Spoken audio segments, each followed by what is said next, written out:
considérons sans doute immodestement que nous sommes, c'est vrai, parmi beaucoup d'autres, mais de manière importante et décisive, historiquement, les défenseurs de la République. Historiquement et aujourd'hui, concrètement, qu'est-ce qui vous permet de dire que vous avez effectivement ce poids-là Nous avons le poids de l'histoire. Puisque les francs-maçons, à partir du début du XVIIIe siècle, avec la pensée de Lumière, dans les loges, ont constitué, vous savez, ce beau concept de liberté de conscience. On considérait justement qu'il fallait combattre tous les savoirs imposés, toutes les cléricatures.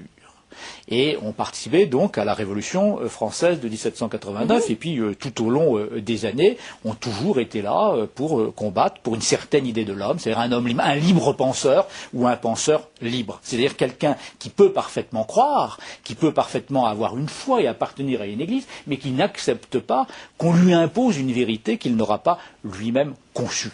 Eh bien, c'est nos combats, sont nos combats au moment de 1875, de 1870. Oui, mais moi, je vous parle d'aujourd'hui. Eh bien, aujourd'hui, par cette mémoire et par cette histoire, nous représentons les 50 000 francs-maçons du Grand Orient de France et au-delà les 150 000 francs-maçons en France et au-delà en Europe, eh bien nous représentons en effet ceux qui défendons encore ce concept de laïcité, ce concept de liberté de conscience, de libre pensée, qui au fond est peu défendu dans ce pays par d'autres associations. Nous sommes, le Grand Orient de France, la principale association de défense de la laïcité dans ce pays.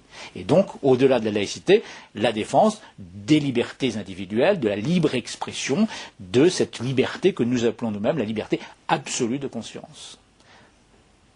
Quand vous le recevez chez vous, ce président de la République, donc c'est un deuxième entretien, on va dire, une deuxième entrevue, si toutefois vous sentiez qu'il n'était pas aussi souple qu'il veut bien le laisser entendre, on lui a laissé un petit peu de temps là juste à ce qu'il vienne chez vous après les municipales, quelles sont les représailles possibles? Parce que c'est un bras de fer, soyons honnêtes. Moi je respecte les institutions de la République, donc je ne suis pas de ceux qui allons lancer des fatwas contre quiconque, bien au contraire. Donc les représailles, le mot est un peu fort. Évidemment, la date n'est pas encore fixée, ce sera après les élections municipales, sans doute au mois de mai ou au mois de juin, pour préparer tout cela. Alors, si la loi de 1905 était révisée, si le président de la République tenait encore des propos que nous ne pourrions pas accepter, eh bien nous pourrions renoncer naturellement à cette invitation et le faire savoir, et le faire dire. Mais je pense, vous savez, que nous sommes quand même dans une démocratie, nous sommes dans une république, donc il faut savoir aussi écouter la différence. Donc moi je ne demande pas au président de la République de venir au Grand Orient de France pour dire ce que nous pensons et pour nous brosser dans le sens du poil. Je demande au président de la République de venir au Grand Orient de France pour représenter la République, considérer la maçonnerie et le Grand Orient de France comme un grand corps intermédiaire de cette société civile à l'intérieur de la République, et puis pour dire ce qu'il aura à dire sur la question qui nous intéresse le plus, qui est la question de la laïcité, de la séparation des églises et de l'État. S'il ne dit pas exactement ce que nous voulons, c'est sa liberté, c'est la liberté du président de la République. Ça ne nous empêchera pas, et en particulier moi, de dire que nous ne sommes toujours pas d'accord. Et de le dire avec fermeté. Oui, et de l'exprimer, pourquoi pas, totalement ici et ailleurs. Vous savez, ce sera sans doute une réunion qui sera publique et ouverte à la presse, donc tout le monde pourra entendre les uns et les autres. En fait, on a toujours cette impression, et c'est ce dont vous êtes conscient, qu'il y a les choses qu'on va entendre, effectivement, que nous pouvons, nous, journalistes, venir entendre ce jour-là, et puis les choses que nous n'entendrons pas, comme vous le disiez au début de cette émission, plutôt souterraines.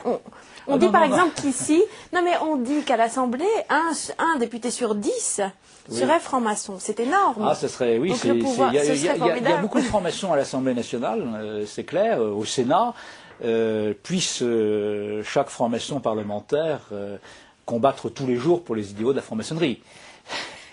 Je le souhaite, je le pense, mais c'est pas sûr totalement. Bon, je crois, voyez-vous, que c'est vrai qu'il y a deux influences qu'ils exercent avec la maçonnerie. C'est l'influence institutionnelle, par l'intermédiaire de l'exécutif et par mon intermédiaire aujourd'hui à la tête du Grand Orient de France.